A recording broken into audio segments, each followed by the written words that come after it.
stand out. One of them was Field of Noise, that was the concert that we put on at Ewood Park at Blackburn, where we brought S Club 7, we brought Five and Atomic Kitten and all these great pop acts at the time, and we brought them to Blackburn for our listeners and for me, and I had a big hand in putting that together, and I felt that was a really good moment, because we gave our listeners something back for their loyalty, and I really enjoyed that day.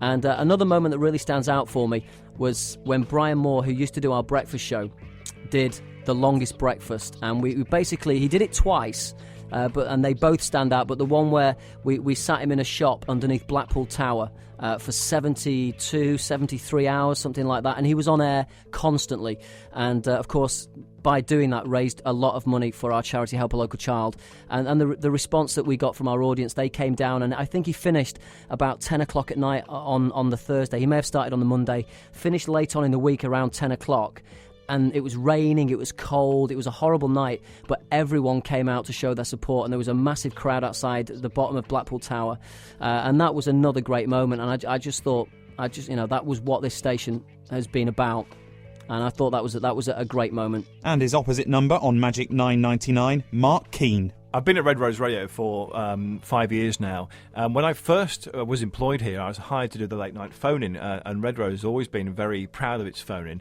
And I was doing that, enjoyed it immensely for nearly a year. And then you know how radio station formats change and programmes come and go? Well, we dropped the phone-in for a few years, and just recently we thought we'd try out a Lancashire phone-in again, and I was asked to do it.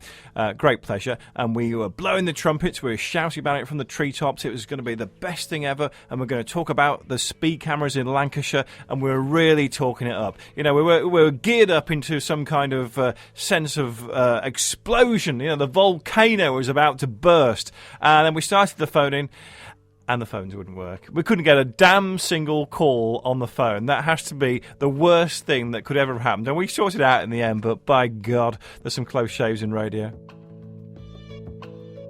Before we go, why don't we have a few more stories from some of the people that have made Red Rose Radio what it is today. We'll start with John Gilmore, who's got an embarrassing tale about one of his colleagues. One of my best memories is actually going to Wembley Stadium with Keith Macklin.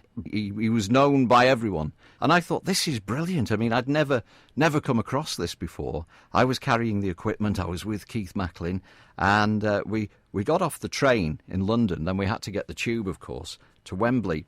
And a lot of people think we'll follow Keith, he knows where he's going.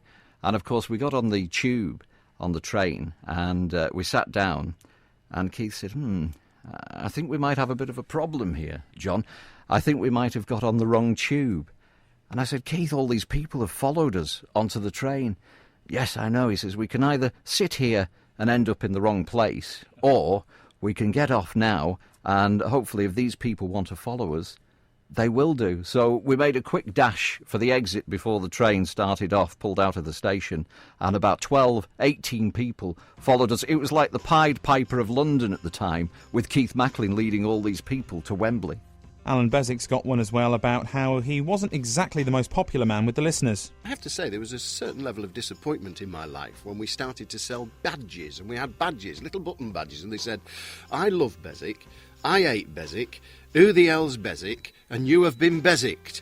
And the one that outsold all the others, which is outrageous, was I ate Bezick. And let's finish with Derek Webster. Another memory I have was one of the things I used to do was do the Eye in the Sky on Red Rose Radio on the breakfast show. I had to go down to Blackpool Airport, help Brian Bateson push the aeroplane out of the hangar. I thought, this is the glamorous life, pushing aeroplanes out of a hangar.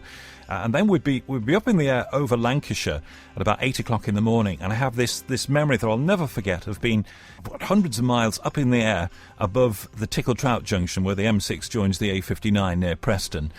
And I was just about to go into a live travel report, and the pilot switched the aeroplane engine off. So there I was, high up in the air, about to go live. The engine switched off, listening to the wind whistling about the plane. I just went into a mad panic, but somehow I managed to keep on speaking.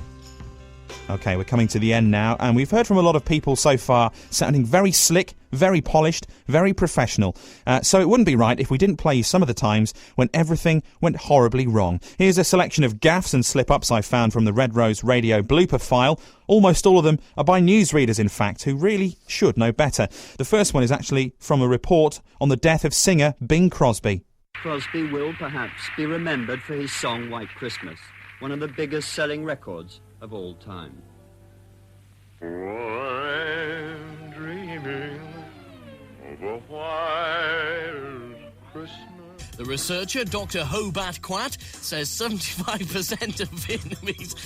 Sorry, excuse me. Now, would you believe it? You see, your CD gets stuck. And of all the CDs to get stuck, it's the one when you're in the toilet. And in the words of Magnus Magnusson, I'd started and I was going to finish. Sorry about that, guys. OK, what's your name? It's Angela Greatrix. Andrew. Angela. Thank you. Get your weather pictures sent in to us while you're on your summer holidays. We'll give you a mention on the radio and we'll show you pictures to all our listeners. Tongue-tied. And golfers who lick their balls clean risk ending up walking... Sorry. I think that should be golfers who lick their balls clean risk ending up well below par. In Speed 2, a boat is targeted by bombers. Sandra Bullock... Pardon? It's all right, Sal. We're all doing it this morning. It's so rude. Oh, great. Another one to the blooper file. Well, we've heard from a lot of the presenters over the years, but I think now it's probably time to let them do what they do best, play some music. I've asked 3 DJs from Rock FM and Magic 999 to pick their favourite tune from the last 21 years since the day we first broadcast. Hello, this is Dixie from Dixie at Breakfast, weekdays 6 till 10.